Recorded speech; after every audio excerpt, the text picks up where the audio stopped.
welcome everyone to tonight's very special shiur tonight. The entire event is being dedicated to Zecher Nishmas, the yard site of Liza Bracha Bakatsia, as well as it should be Aliyah Neshama for Eliyahu Ben Istam, as well as for Rabbi Haber's father, Rabbi Michael Haber. All the Neshama Shav and Aliyah, Amen. And I think there's a connection, maybe a connection between the tonight's entire event on all the dedications.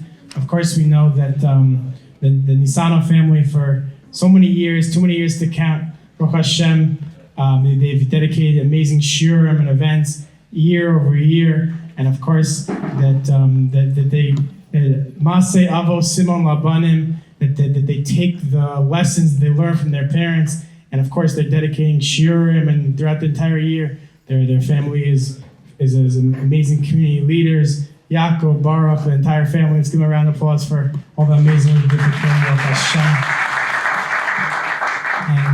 And of course, we all know the passing of Rabbi Haber's father, Rabbi Michael Haber, who was such a giant, somebody who impacted so many people. And Rabbi Haber himself, I once said, when I introduced him once, I said, you could sum up Rabbi Haber, you can give a 30-minute introduction if you want, but I said you could sum Rabbi Haber in 2 words: he cares. And of course that he learned that, of course, from his illustrious parents, his father, his mother, and of course that there's a connection between both yard sites. Is the Nisanovs, the Habers, of course, they're people who care not only about, of course, their family, but about the Jewish community at large, and in particular their own communities and the Jewish community at large. So we're showing here Besoros Tovos with Hashem. We have a very special topic tonight about anti-Semitism. Of course, we know what's going on in the world, and Rabbi Haber is going to give tremendous insights in the Jewish perspective for what's going on in the world. And of course, it's being tonight's event is being organized by Chazaq and Eliyahu Ben Istam Liza Bracha Bakatsia Memorial Foundation.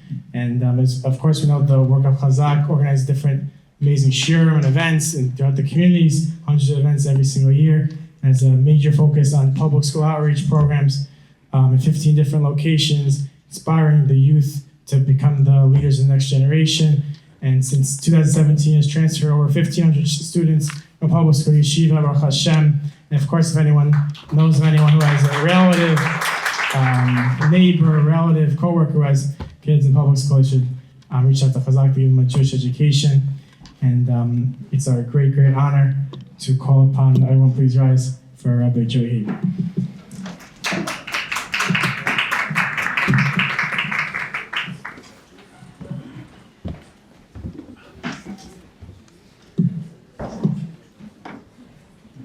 Rabbi, thank you so much for those wonderful words.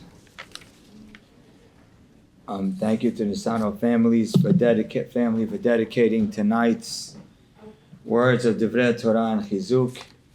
And it should be an Ilui for Neshama of Eliyahu Ben Istam, and Liza Bracha Bakatsia, and as well for my father. I got up from the Shiva on Tuesday, so I'm still a little disoriented from it all. I think before we begin, first of all, I don't know what time this was supposed to start, but all I could say is I'm Syrian and this is called on time.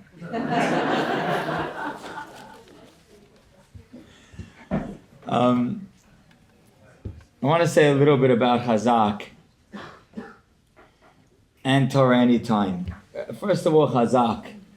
I've spoken on their behalf, whether it's fundraisers or events such as these. And to get to understand the powerful work that they do, it's beautiful when there's events and there's people coming to hear. But when you combine that with the work that they do with the youth, kids that are in public school, they give the programs on Sundays and weekdays, and then add to that the kids that they take out of public school. Think about it. If you had the zechut in your life to take one kid out of public school into yeshiva, you'd be proud of it for the rest of your life. Your entire life, you'd be like, I put that kid in yeshiva. See, he's married, he has children, the children are learning Torah, they're Jewish, they're religious, they're following the mitzvot. That's mine. They have grandchildren, all mine. Now imagine doing that with 1,700 kids. It's unbelievable, the worlds that they're building. And then I like to say, everything is done on Torah Anytime. And I believe Torah Anytime is very soon going to have a big fundraiser. So I think the timing is right. The concept of Torah Anytime is unbelievable. I'll try to put it this way. If you remember, when we were younger, there was always this like back and forth of who's the wealthiest person in the world. It was Bill Gates and Warren Buffett. And then Bill Gates and Warren Buffett. You remember that? And then out of nowhere, this guy named Jeff Bezos came along. And like, we never heard of you. And all of a sudden you're at the top of the list and like 100 billion more than anybody else. What happened is that Jeff Bezos came up with this concept called Amazon. That there are big stores and there are bigger stores and there are chain stores. And then there's Amazon. And Amazon completely blows away maybe all retail stores combined. I would say the same thing is true with Torah Anytime. There used to be a concept, you give a shiur, there'd be 5 people in the room, there'd be 10 people, 20 people in the room, 100 people in the room. And then sometimes they'd record it. You remember the cassette tapes? Remember those? And you get a recording and you got the tape of so-and-so shiur. Maybe they made 100 tapes, 150 tapes. And then they made CDs. It was like, wow, it became like Walmart. And then came along Torah Anytime. And literally, it's like Amazon. There is Torah all over the place. I could attest to it personally, but I know so many other speakers on Torah Anytime that would say the same thing. You could bump into people anywhere in the world. I listen to you on Torah Anytime. I listen to you on Torah. What? You live in Australia. You live in Israel. You live in France. You live in Mexico. What? Yeah, I listen to you. I listen to you. As I just said, my father passed away just less than 2 weeks ago. And the amount of text messages and emails that I've gotten from Torah Anytime listeners, people that I've never met in person before, but people that feel so connected because of this medium called Torah Anytime. There's not hundreds of hours learned every day through Torah Anytime. Like most yeshivot have hundreds of hours, maybe even thousands. It's in the millions every day. Because all around the world, one person likes this speaker, the other one likes this speaker. Some people like this speaker on Sunday, the other one on Tuesday. If I'm in a learning mood, this one. If I'm a chilled mood, that one. My wife likes this one. My son likes that one. My daughter likes the other one. People are learning Torah all the time. Every car in the Jewish world is a yeshiva because of Torah Anytime. So excuse me for going a little long on it, but I just think it's amazing the work that Chazaq does. And I think it's incredible the impact that Torah Anytime is having around the entire globe. Not around New York, not around the tri-state area, not even just around the United States of America. Spin the globe, and Torah Anytime is being listened to wherever you stop it and point your finger to. So thank you very much. And I could tell you on a personal level what Torah Anytime has done for my own life and for the own Torah that we're trying to spread. And the amount of people that it gets the word out to is so incredible. And I am personally so deeply indebted to everything that they've done. And the way the Kol Yaakos run after you and get you involved and spread your Torah as best as possible. On a personal note, all I could say is thank you. Okay. Excuse me for that introduction. It was too long, but okay. October 7th happened, and we heard about this thing of protests. Protests on campuses. We run an organization that works with campuses on the East Coast. And I remember going to Brooklyn College maybe on October 10th. And the kids told me, Rabbi, we've already had protests. I said, what do you mean? On October 8th, or maybe 9th, I forgot, maybe it was Columbus, there was a day off. October 9th, we made a vigil in the school just to commemorate the 1,200 people that were murdered. We didn't make a protest, we didn't yell and scream, we didn't dance, we just made a vigil, lit candles to commemorate those that were killed. And there were pro-Palestinian people on that day standing across from the vigil, yelling and screaming. We had to stop in the middle. And I remember them sharing this with me. I said, one second, how backwards is this? How crazy is this? If you want to protest a year ago about Israel and Palestinians, I get it. But a day or two after we were murdered, none of you were, we were. And you're screaming at us? Like, what's wrong with this picture? But I'll tell you the truth. I thought that it would be very similar to what went on after a few months of COVID. Remember when BLM was a thing? And it was everywhere, and they painted it all over the place, and basketball players walking around with t-shirts, and they put it on the floor, and they were looting stores. And then for the most part, you didn't hear so much from them after 2-3 months. And I thought that the protests would be the same thing. We'd hear from them in October and November, but somewhere in January it would be gone. And it kind of felt like it was heading in that direction. Until all of a sudden, just now, in the last month, it heightened on a whole new level. And we're hearing about universities, not in France, not in Gaza, not in Egypt, universities in your backyard. Universities that Jews have frequented and donated to for decades. That all of a sudden have people on their lawns and on their campuses yelling and screaming crazy things. And again, I don't know how much you've heard about this. I'm sure you've all heard about it a lot. But for the most part, I've seen pictures of it, read articles of it, and maybe even watched a video. But a couple of months ago, I was in Manhattan with my wife, and I was going to get my car. It was parked. And I see something on the corner. I'm like, I have to see what that is. My wife's like, no way I'm seeing what that is. And I said, okay, hon, you go that way, I'm going this way. And she went that way, and I started walking into the protest. And there's something about seeing it live in our city, in our country, and seeing the signs being waved, and seeing the chants, free Gaza, all the crazy things they say from they make it have a chant. It almost has a rhythm to it. And I'm like, am I really watching this? Am I in New York City and scared to go to the corner? Even though there's 50 police officers there? I think the feeling we all have at this point is that it's here and it's not really going away. So what I'd like to do is I'm not going to obsess that much more over these protests. But rather what I'd like to do is try and provide a perspective, a deeper perspective of what I think is really happening and the best response that I know.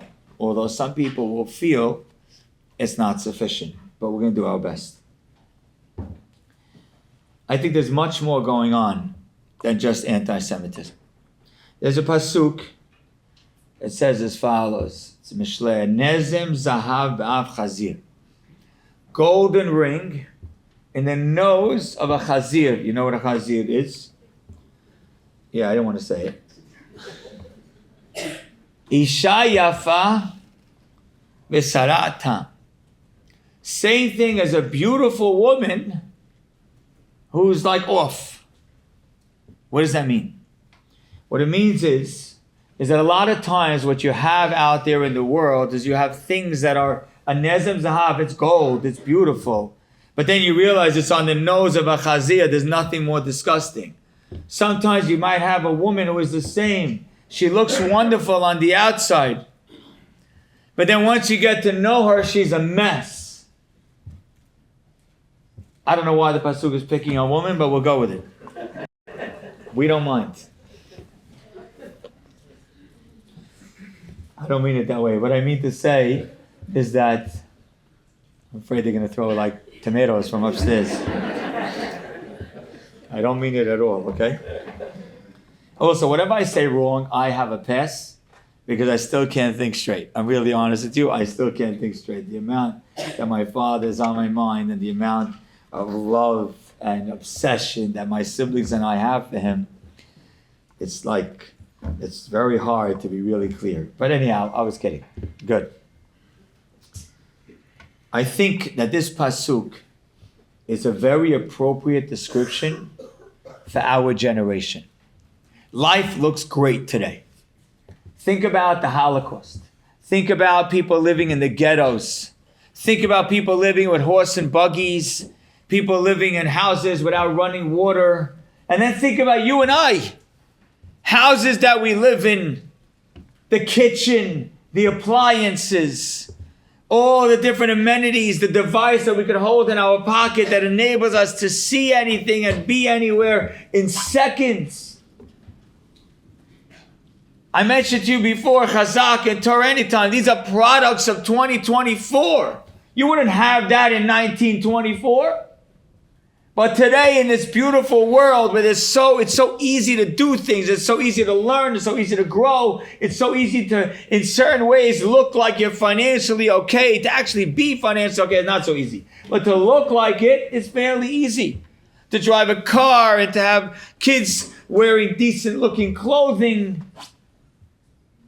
But underneath, we're in a generation that could be compared in many ways to a chazir. Let me give you an example, if I can. And this has nothing to do with anti-Semitism. But give us a few minutes and we'll make our point.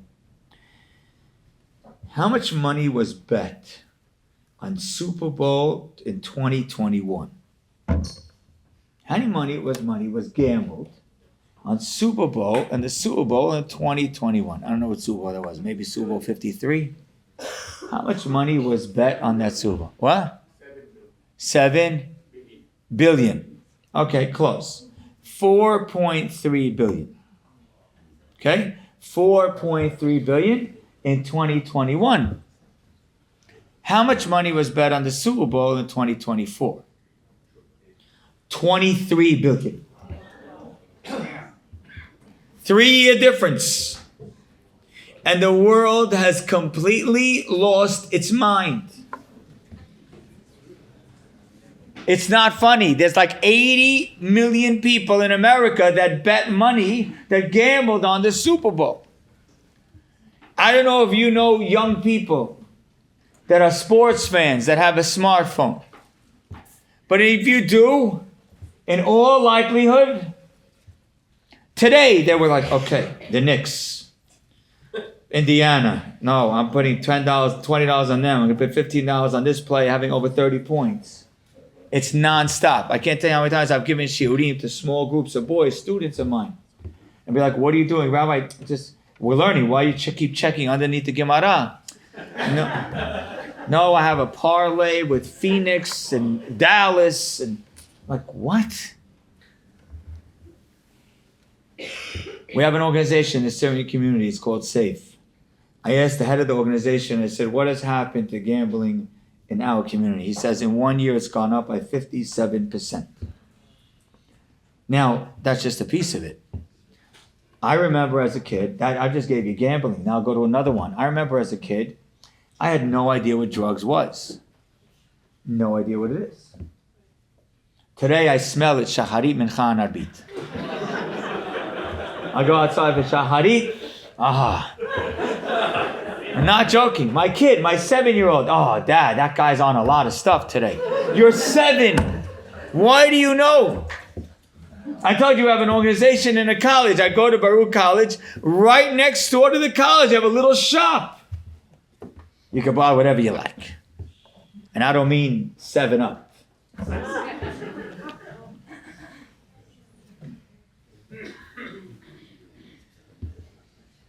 We look good. We have phones.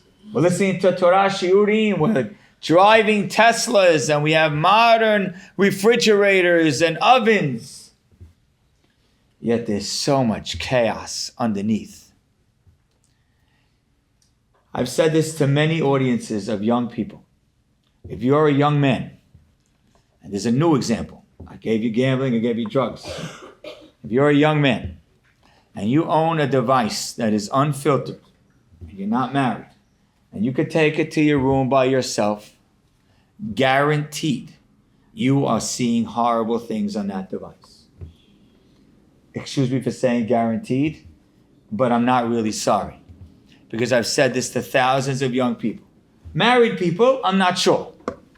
If you're 18 years old and you have a device that's unfiltered, you can get whatever you want, whenever you want. I'm not saying every night. Some people are strong. Some people have self-discipline. Some people are trying to have Yirat Shamayim. It may be once a month. It may be once a year. It may be once every day. It may be for 2 hours a night. I don't know which one that person is. But it's guaranteed. The chaos of what our young people are seeing with their eyes is so hard to comprehend. And I've yet to have someone come out of the crowd and tell me, Rabbi, you're exaggerating. I have an unfiltered device completely. I'm 19 years old. I bring it to my bed every night, and I see only appropriate things. All I watch is baseball replays, nothing else. Yet to have someone come over to me and say that, because it's nearly impossible. I think the greatest comparison could be to the sin of the Egel. The Jewish people committed the sin of the Egel. It says that the skies became dark. And then, all of a sudden, the people, that Satan made it look like the bed of Moshe Rabbeinu passed away was floating in the air, and all of a sudden the whole world became dark. I feel like we're experiencing it in our world today, because I want to bring up another component.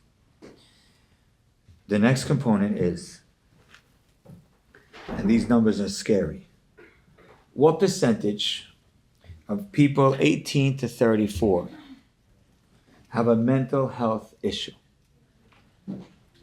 I'll take bidders. What's the, what? 71%? 30%. Here's the number I saw. And I'm sure different studies have different numbers.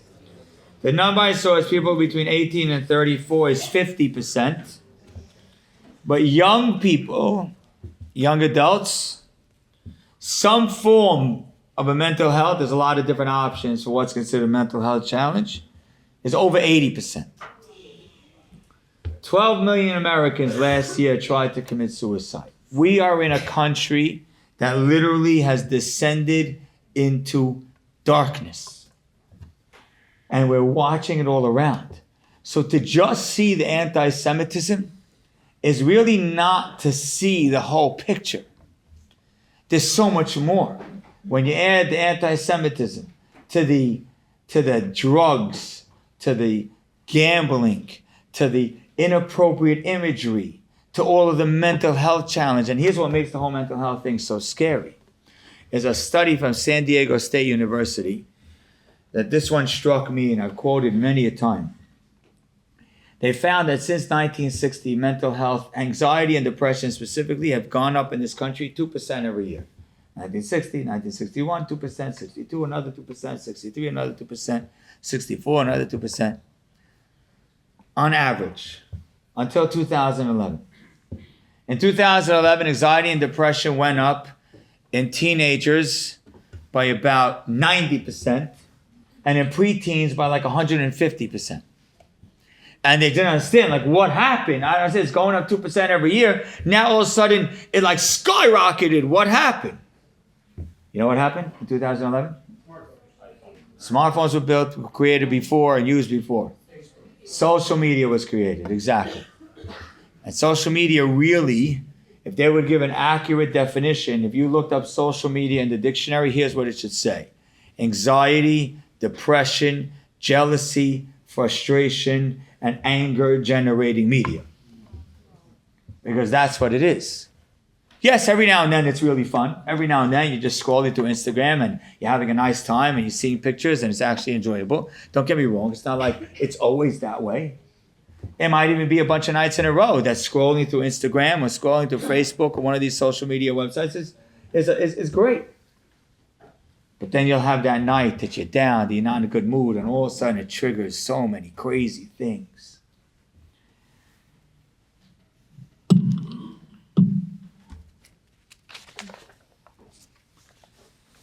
But I think it gets even worse. And once we understand that next level,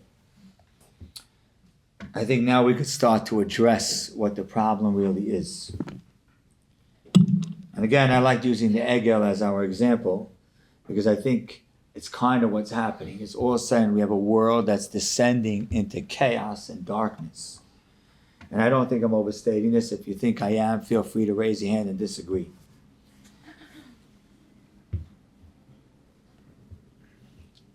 The Pasuk, when talking about the Egel, says that they committed the sin of the Egel because Moshe was late in coming. The problem is, I just told you the Midrash and the Rashi that says that the reason they committed the sin of the Egel is because they saw Moshe Rabbeinu dead. So was it because he's late, or is it because he's dead? And I saw an answer that's beautiful. Is that first they saw he was late. And that created doubts. What's going on? Where is he? Why is he late? What's happening? What's happening in heaven? And once there were doubts, there was room to believe crazy things. There's room to believe that literally he is dead. There's a lot of people in this room that are my age or around my age or a little older. So you remember what we would call today the old days. It's not so long ago. It's 30 years ago.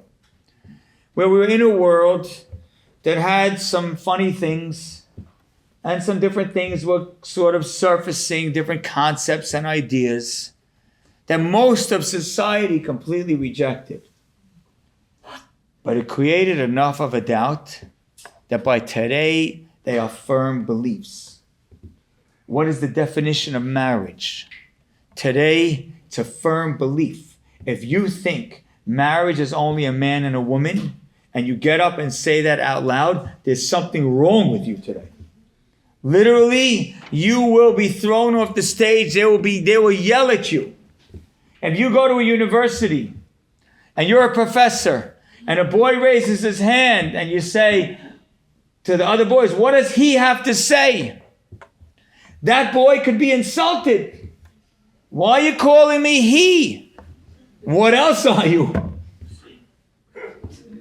I could be anything I want.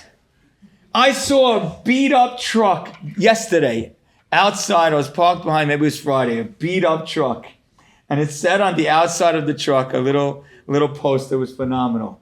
Beat up old junky truck. It says, I identify as a Tesla. It was phenomenal. But it's like real. Like it's real. You could identify. My brother had a baby recently. And you know, back in the day, you remember when you had a baby, they would say, oh, it's a boy, it's a girl. He had a baby, they said, it's a baby. What did we think was coming out? What was the other option? A frog?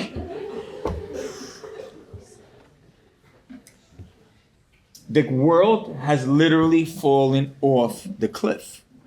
The things that not that they debate, that they believe are nuts. My father was just in the hospital for a little while in Cornell. So we were there a lot. One night he had a male nurse. The guy looked like a nice guy. I said to him, are you married? He says, no. I said, do you want to get married? He says, yes. He says, but I doubt I ever will. I said, what do you mean? He says, no, girls today, they don't really want to get married. They want to do nutty things, can't describe. Says you say hello, and they're ready to be chazir. He says there's no such thing. You can't go on 3 dates. You can't have a conversation. He says, so in all likelihood, I am never going to get married because there's no one anymore that wants to date to build a family. If you're not sure how nuts this country is, I think this proof really makes the point. We are very close to a presidential election. Do you believe these are the only two candidates we have? We have a country with 400 million people. This is the best two? One man yells and screams. We like him, but he yells and screams like a crazy man. And the other person can't even talk. He falls off the steps. He's nuts. In 400 million people, the best two options are these two. How about a regular, normal person who's in his 50s, who stands up and can articulate healthy policies for the country? How come that's not even an option? Yeah, 30 years ago it was an option. Today, no such thing. Yet they're crazy people. So when you look at the anti-Semitism, if you look at that alone, you're not really seeing what's happening. What's really happening is the fabric of this country is falling apart on every level. And if you listen and watch these kids on Columbia University or Harvard, and you hear them chant, they're not normal people. They're not people because they care about what they consider victims. They're whacked. And you know why they're whacked? Because everything I described they're doing. Some of the things I described are happening in the Jewish community. Some of them are not happening in the Jewish community. But for these kids, it's all true. The gambling, the drugs, the alcohol, the inappropriate, the mental health, all these nutty beliefs and what they believe is a boy and a girl. All of it. They're consuming every minute of every day. They're not anti-Semitic, they're anti-human. So what do we do? What do we do? So let me share with you a thought and an idea that I consider pretty important.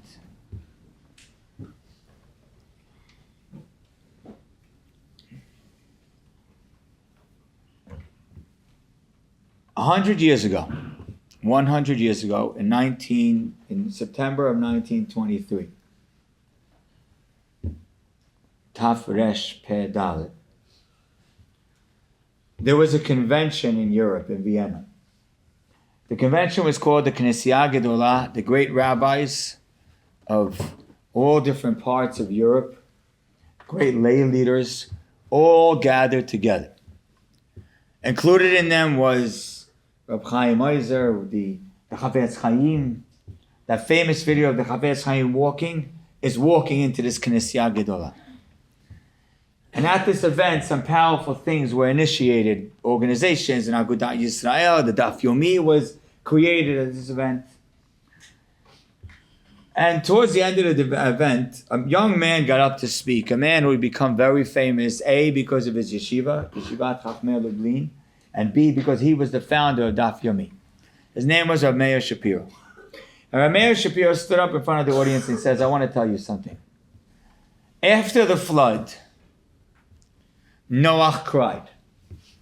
Noah cried hysterically. He looked around at the world and he saw animals destroyed and humanity erased from the earth and trees decimated. And he said, Hashem, what'd you do? Don't you have mercy? And Hashem said to Noah, Ro'eh shoteh, you're a fool. This is the Zohar's words that Rabbi Meir Shapiro quoted. He said, you're a fool. Now you realize? Now you're commenting? I warned you about this for 100 years. Over 100 years I told you I'm going to destroy the world. And you didn't pay attention. All you did is built a little teva for your family and let the rest of the world get destroyed. Amar Rabbi Yochanan says, look at the difference between Abraham and Noah. Noah took care of himself. Abraham stood up for his generation. Says Meir Shapiro. He says the Jewish world today is in trouble. Picture Europe, 1923. They just came out of World War II. World War I, I don't know if you realized, but World War II was a couple of decades away. Even less, excuse me. And he said the world, the Jewish world has needs. Are you going to build your own teva and hide? And as the pasuk says, Vayishaer ach Noach, only Noach was left. Or are you going to stand up like Abraham Avinu? I believe that that same calling is happening today to Jews around the world. Are you going to just be like Noah, which is beautiful, but not beautiful enough? Or are you going to stand up like Abraham Avinu? The question is, let's say I want to stand up. How do I do it? What does it mean to stand up in 2024? Does it mean that if they have a protest, I have to have a counter-protest? From everything I've seen, it's not so effective. Should I go be interviewed on Fox and explain our side? If you have the opportunity, maybe you should. But in all likelihood, it's not so effective either. The only thing we can do, I believe, humbly, and maybe there'll be those that disagree, is that we need to be strong, confident, and resolute. We need to start building our children better. We need to start lending a hand to other Jews even greater. We need to make sure that our home, our communities, and our nation are vibrant and strong. The world is rejecting us in every moral capacity. We're not just because they have signs that say free Gaza that we are intimidated.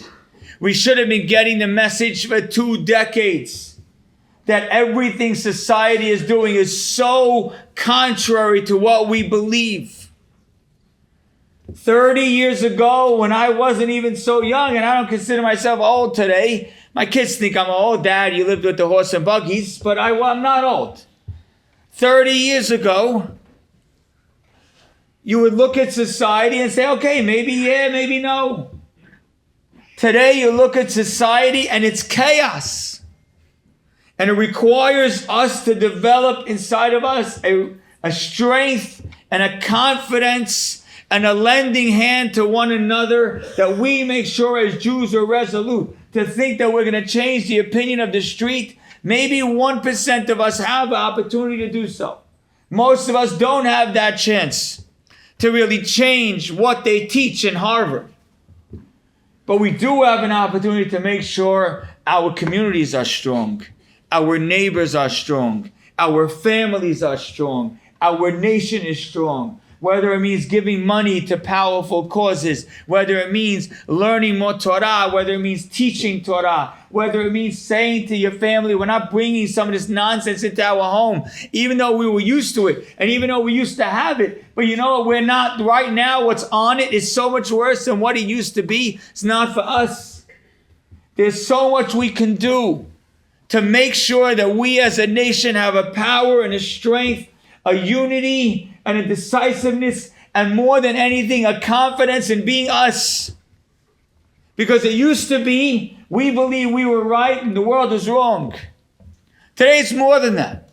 We believe that we're normal and the world is nuts. So walk around with your head held high. I'm a Jew. I'm a Torah Jew. My values are powerful. My values are timeless. My values are beautiful. I don't even know if the world's going to have families in 30 years from now. And I'm not exaggerating. I don't know if they're going to have families.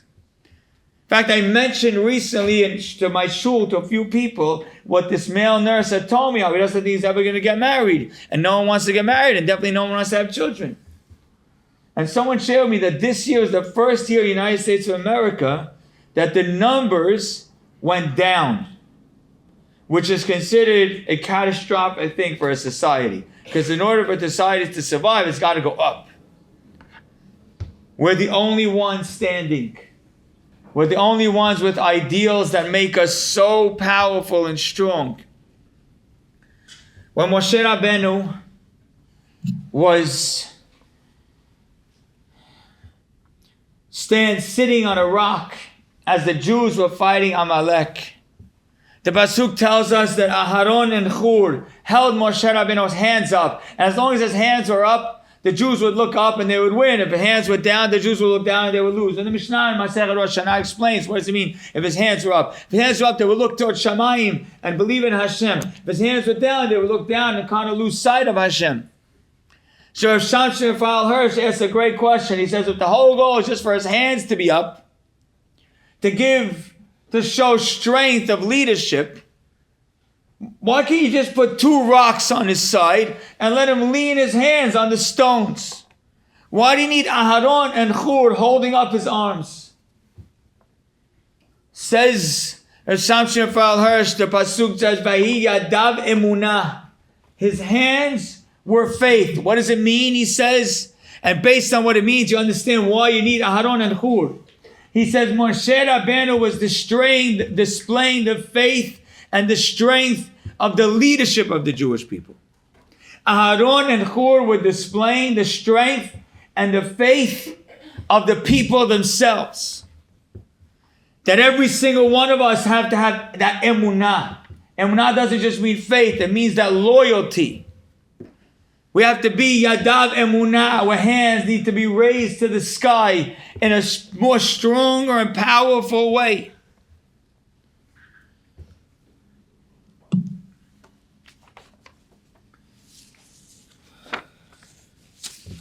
I could go on, but let me give you an example or two before we conclude. You know, I had a student. This is a girl who comes to the classes on the campus. And she's what's considered in the Syrian community mainstream Syrian. Anyone here ever hear of mainstream Syrian? You don't know what this is. I'm sorry. Mainstream alien, it sounds like. Let me try to explain what it is. Mainstream Syrian means that, like, they're pretty religious. They shomer Shabbat. They keep kashrut, tarat mishpacha. They pray maybe once a day, sometimes 3 times a day. So this girl, she dresses like a mainstream Syrian. She wears pants and she dresses how she dresses. On the week of October 7th, we had a little Zoom call with kids from different campuses to see what they're dealing with. And she says, I just want to tell you what I decided to do. I said, what is it?